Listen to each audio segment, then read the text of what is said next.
હાલો મિત્રો, પીપાવાવ ધામ આવ્યું છે અને આપણે આજે પીપાવાવ ધામના દર્શન કરવા જવાનું છે અને ઠાકોરજીના દર્શન કરવા છે અને પીપા ભગતે જે વાવ ગળાવી હતી વાવના પણ દર્શન તમને કરાવવાના છે. તો મિત્રો કન્ટિન્યુ આ મારા વિડીયોમાં છેક સુધી લાગી રહેજો.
હાલો મિત્રો, આવી ગયા છીએ આપણે પીપાવાવ ધામના ગેટની આગળ. તો સામે ડેલો બતાય છે, રણછોડરાયનું મંદિર છે અંદર.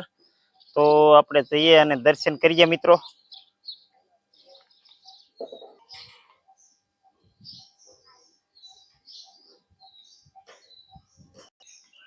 સરસ મજાની જગ્યા છે અને વર્ષો પહેલા અહીંયા પીપા ભગતે ભક્તિ કરેલી અને રણછોડરાય એમને પ્રસન્નથી એને વાવ ગાળતા હતા, એમાંથી મૂર્તિ એમને મળેલી અને એ મૂર્તિની સ્થાપના અહીંયા કરેલી.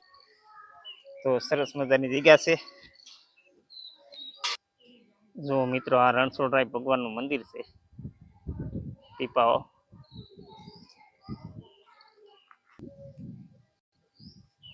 જો અહીંયા માતાજીના મંદિરો છે.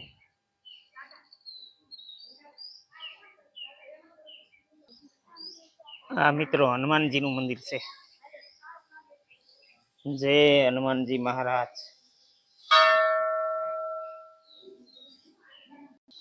તો આપણે મંદિરમાં પ્રવેશ કરીએ મિત્રો. અમારે વંશુભાઈ અને એમના મમ્મી પણ આવેલા છે સાથે.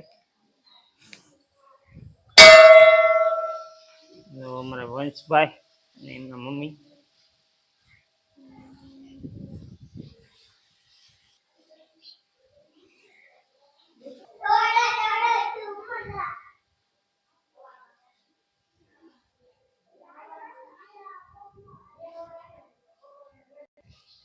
જય રણછોડરાય.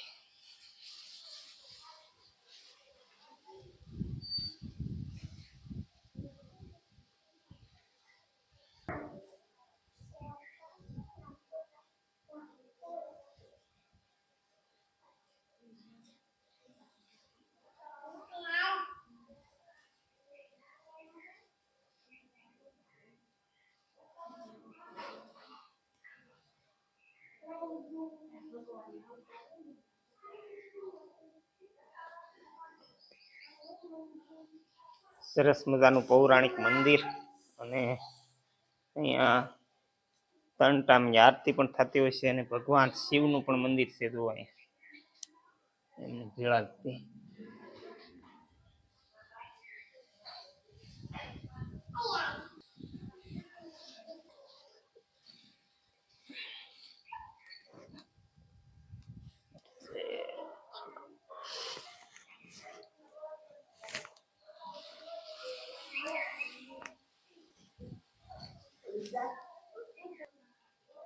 જો મિત્રો, સામે ઠાકર ભગવાન એટલે કે રણછોડરાયની મૂર્તિ આ પીપા ભગતે વાવ ગળાવી હતી ને એ વાવમાંથી નીકળી હતી. એ જ અહીંયા આ મૂર્તિ ક્યારની જ છે, વર્ષો પહેલાની. જો મિત્રો, આ અંદર સરસ મજાનું પૌરાણિક મકાનો પણ છે આ રાજાશાહી વખતના, અને રાજાશાહી વખતનો ગેટ પણ છે. અને આ અહીંયા પીપા ભગતે ભક્તિ કરેલી અને ઠાકોરજીના દર્શનને જે મૂર્તિ વાવમાંથી નીકળેલી એ અહીંયા પ્રસ્થાપિત કરેલી આ મંદિરની અંદર, અને વર્ષોથી આ મંદિરમાં પૂજા આરતી અને અહીંયા અન્ન ક્ષેત્ર પણ ચાલે છે.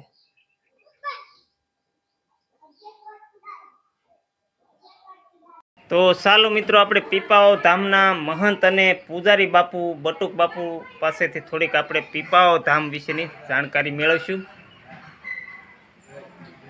ભક્ત પીપાજી 1300ના સૈકામાં થઈ ગયા. એ સમયમાં વટલાવ પદ્ધતિ હતી, મારીને મુસલમાન બનાવતા. આજથી 850 વર્ષ પહેલાં. ત્યારે જગતગુરુ રામાનંદાચાર્યજી જે થઈ ગયા, આપણે ગામડે ગામડે જે રામજી મંદિરો બાંધ્યા એ સમયમાં, ત્યારે ધર્મનો પ્રચાર કરવા માટે નીકળેલા. અને વટલાવ પદ્ધતિ હતી, મોગલોનું શાસન હતું એ સમયમાં. તો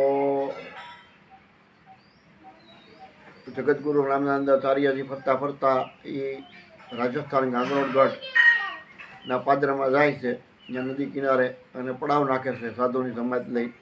પછી ભક્ત પીપાજીને ખબર પડે છે કે ભાઈ સાધુ સારા એવા છે અને તેજસ્વી છે. માણસોએ એને આવીને વાત કરી. તો ભક્ત પીપાજી રાજા હતા, 6 રાણી હતા એને. તો એને એ પછી માણસો મોકલા કે ભાઈ બાપુના અહીં આશ્રમે બોલાવો એમ મહેલમાં. તો એને ના પડી ભાઈ મારે કાંઈ સાધુને કાંઈ બહુ એવી જરૂર હોય નહીં. તો એને ના પડી ભાઈ નહીં. પછી ભક્ત પીપાજી રથને લઈને ત્યાં જાય છે, સૈનિકોને લઈ, જ્યાં પડાવ નદી કિનારે નાખ્યો હતો અહીંયા. તો અહીંયા સત્સંગ કર્યો, બેઠા સત્સંગ કર્યો, એના પ્રભાવમાં આવ્યો. થોડુંક સારું લાગ્યું એમ. તો એણે આમંત્રણ આપ્યું કે ભાઈ તમે બાપુ આવો એમ મેલ. પછી મેલમાં લઈ જાય છે, એને રોકાય છે. ને પછી ભક્ત પીપાજીને વૈરાગ લાગે છે. પછી એને કીધું ભાઈ મને તમે કંઠી બાંધો એમ. પહેલાં સમયમાં એવું હતું કે આપણે ગુરુ શિષ્યની જે અત્યારે આપણી જે પરંપરા છે, પહેલાં એવું હતું કે એ ગુરુ શિષ્યની પરંપરા એવી હતી કે એમાં તમારે આપણે કસોટી આવે બધી. એટલે સમજો ને કે કુંભાર કેમાં માટલું ઘડે અને ટોકર મારે કે ભાઈ હવે આ આપણે પાકી ગયું છે, તો જ એને એ પછી આપણે કંઠી બાંધે. તો એને કીધું ભાઈ તમે રાજા માણસ હો, તમારા માટે આ શક્ય નથી ભાઈ, કે તમે આનો કાંઈક ઉપાય બતાવો. પછી એને કીધું ભાઈ તમારે આ તમારું બ્લડ છે આખું રામનું છે, તમારું આમાં કાંઈ મહેનત તો કરતા નથી તમે, તો એના માટે તમારે મહેનત કરવી પડે. એ તો રાજા માણા, મહેનત તો કોઈ એને કરવા દે નહીં. તો પછી જગતગુરુએ કીધું ભાઈ તમે તમારા માણસોના કપડાં સીવો, એનું જે કાંઈ આવે એમાં તમે ખાઈ પીવો એમ. આવું આપણે અનુષ્ઠાન કરવું પડે તમારે. અને પછી તમે કહેજો. પછી 6 મહિના એણે એ બધું અનુષ્ઠાન કર્યું. પછી કીધું ભાઈ મને કંઠી બાંધો. પણ એ સમયમાં એવું હતું કે કંઠી બાંધવી 4 ધામની યાત્રા કરીને આવે, એનું પ્રમાણપત્ર લઈને આવે પછી જ કંઠી બાંધાય. પછી ભક્ત પીપાજીને વૈરાગ તો લાગી જ ગયો હતો. પછી નીકળી ગયા એ રાજપાટ બધું એ પ્રધાનને સોંપીને. એમાં 5 રાણી હતા. એક અનુમાનિતા રાણી સીતાદેવી કરીને હતા, એ બહાર રહેતા, આશ્રમની મહેલની બહાર રહેતા. પછી એની હારે પછી ક્યાંક ભાઈ તમે જ્યાં છો ત્યાં જ મારે આવવું છે સીતાદેવી કે. એ રાજરાણી પોતે એ હાલી નીકળ્યા અહીંયાથી ઉઘાડા પગે એમને. ફરતા ફરતા પછી અહીંયા આવેલા. અહીંયા ઘણો સમય રહ્યા અને દુષ્કાળ હતો એ સમયમાં અહીંયા. પછી એને એમ કીધું કે ભાઈ આ લોકોને, ત્યારે તો જંગલ હતું અહીંયા બધું. આ એ સમયમાં 750 વર્ષ પહેલાં તો શું કાંઈ હતું નહીં, રથ હતા. તો અહીંયા જે મોવા પાસે કચ્છપર આવ્યું, એને કુંદલપુર કહેવાતું. ત્યાંથી કૃષ્ણ ભગવાને લક્ષ્મણજીનું અપહરણ કરેલું, વहाँ શિશુપાળ પડ્યો. ખાનગી લગ્ન આ લીમડા નીચે કરેલા, આજથી 5000 વર્ષ પહેલાં. આજે લીમડો છે એની નીચે. તો આ એનું પ્રમાણ આપેલું છે ભક્ત પીપાજીને, તમે જે ભૂમિ ઉપર રહ્યો છો એ ભૂમિ સારી અને પવિત્ર છે. મારા જન્મકાળ વખતે હું અહીંયા આવેલો છું અને બહાર તમે વાવ ખોદાવજો, એમાંથી મારું સ્વરૂપ નીકળશે. તમે દ્વારકા જાઓ, ડાકોર જાઓ કે પીપાવ જાઓ, બે હરખું પુણ્ય મળે તમને. આવું બધું કીધેલું. અને આ એનું પ્રમાણ આપેલું. એક ડાળ લીમડાની આ મીઠી છે હાલમાં, હજી 12 વાવ છે ભક્ત પીપાજીની. ને અહીંયા ઘણા વર્ષ રહ્યા તપ ભજન કર્યું. એની સમાધિ રાજસ્થાનમાં છે, ગાંગરોળગઢ. ને દ્વારકાધીશ અહીંયા આવ્યા, સ્વયંભૂ પ્રગટ થયેલા છે. આવી બધી લોકો એકવાર. સરસ બાપુ, સરસ. થેન્ક યુ બાપુ. અને જગ્યા તો પવિત્ર બહુ છે. ઘણીવાર મેં પણ મેં તમને 4 કીધો. બાકી તો ભક્ત પીપાજીએ વિશ્વમાં પહેલું 750 વર્ષ પહેલાં જે સદાવ્રત ચાલુ કરેલું, હજી આપણે 2 સદાવ્રત હાલે. એક અહીંયા પીપાવ ધામમાં અને એક રોડ ઉપર આપણે ચાલુ કર્યું છે. યાત્રાળુ કોઈ હાલીને નીકળે કે કોઈ આવે જાય તો એ બધા ન્યાય આપણે ચાલુ કર્યું રોડ ઉપર. આપણે કોઈ ફંડફાળો નથી કરતા, ક્યાંય માગતા નથી. ભક્ત પીપાજીની જે પરંપરા છે એ પરંપરા મુજબ જ આપણે ચાલીએ છીએ. જય શ્રી રામ. સરસ. જય બાપુ સીતારામ. જો મિત્રો, આ પીપાઓ ધામની અંદર જે આ લીમડાનું વૃક્ષ છે, આ વૃક્ષને નીચે ભગવાન શ્રી કૃષ્ણ અને રૂક્ષ્મણીના લગ્ન થયેલા એવું કહેવાય છે મિત્રો. અને આ લીમડાની ડાળ હંમેશને માટે એક મીઠી હોય છે. જો આ લીમડા નીચે ભગવાન શ્રી કૃષ્ણ અને રૂક્ષ્મણીના લગ્ન થયા હતા. 4નો આ લીમડો પીપાઓ ધામની અંદર છે, આ મંદિરની બાજુમાં જ મિત્રો. આવો તો જોજો. હાલો મિત્રો, તો આપણે પીપાઓ ધામે આવ્યા છીએ અને પીપા ભગતે જે વાવ ગળાવી હતી અને વાવમાંથી રણછોડરાયની મૂર્તિ નીકળી હતી, એ આપણે મંદિરમાં સ્થાપિત કરેલી છે. અને આ વાવના આપણે દર્શન કરીએ કે અહીંના લોકોને પૂછવાથી એવું જાણવા મળ્યું કે આ વાવની અંદર દુષ્કાળ પડે તો આ વાવની અંદર પાણી સુકાતું નથી, પરંતુ અત્યારે પાણી પડતર છે વાવ, અને પાણી દૂષિત હોવાને કારણે પાણી બગડી ગયેલું છે. પરંતુ આ વાવ છે એ પીપા ભગતે ગળાવેલી છે અને અંદરથી ઠાકોર ભગવાન એટલે કે રણછોડરાયની મૂર્તિ નીકળીને એ મૂર્તિ અહીંયા મંદિરમાં સ્થાપિત કરી છે. અને પીપા ભગતે અહીંયા ભક્તિ કરી અને પીપા ભગતના નામ ઉપરથી આ ગામનું નામ પડેલું છે કે પીપા વાવ. અને આ વાવ છે એ વાવના નામ ઉપરથી પીપા વાવ નામ પડેલું છે. તો આપણે વાવની અંદર ઉતરીએ અને શરણામૃત આપણે લઈ વાવનું પાણી માથે ચડાવીએ. તો ચાલો મિત્રો, તમને વાવ પણ બતાવું.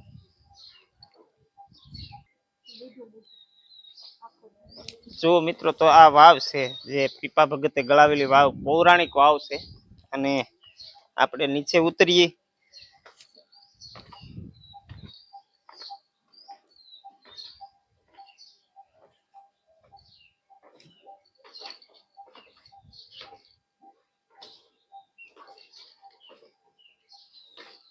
જો મિત્રો, આ વાવની અંદર આ રીતનું પાણી છે અને એક મતવાલા વાળી વાવ છે, નાની એવી.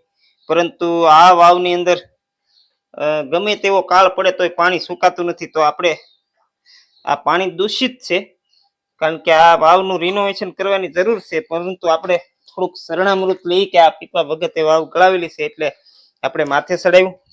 અને હવે આપણે બહાર નીકળી જઈશું. હાલો મિત્રો, આપણે બહાર નીકળી જઈએ.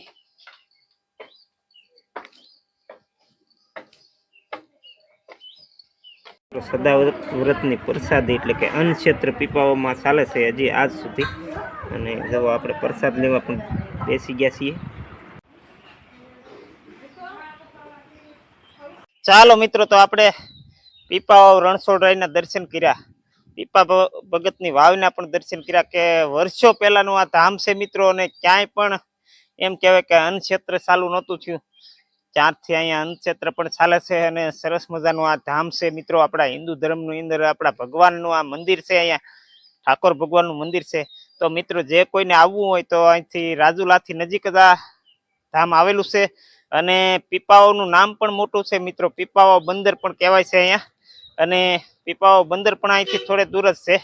તો મિત્રો, આ વિડીયો તમને મારો સંપૂર્ણ રીતે તમે જોયો હોય ને મારો આ વિડીયો ગમ્યો હોય તો મારા વિડીયોને લાઈક કરજો, શેર કરજો. અને જે કોઈ મિત્રો નવા હોય મારી ચેનલને સબસ્ક્રાઈબ કરજો. આપણે અહીંયા વિડીયો પૂરો કરીએ છીએ. જય રણછોડરાય.